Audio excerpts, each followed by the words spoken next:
masaya si Jeff sa kanyang nalaman na siya ang tunay na ama ni Bibi Jr. at dapat na niyang ipaalam kay Jordan ang katotohanan para matapos ng mga kasinungalingan ni Shaira. Habang si Christy tinatanggap na niya ulit si Leon sa kanyang buhay at pumapayag na siya nito na maging girlfriend ni Leon.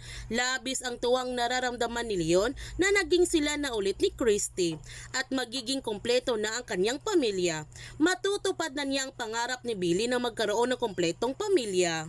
Gayon pa man, sasabihin na sana ni Leslie kay Shaira na may nagawa siya nitong kasalanan dahil sinabi na niya kay Jeff na siya ang tunay na ama ni Bibi Jr. Ngunit biglang dumating si Jeff sa kanilang kinaroonan at galit niyang sinabihan si Shaira na alam na niya ang katotohanan na siya ang tunay na ama ni Bibi Jr.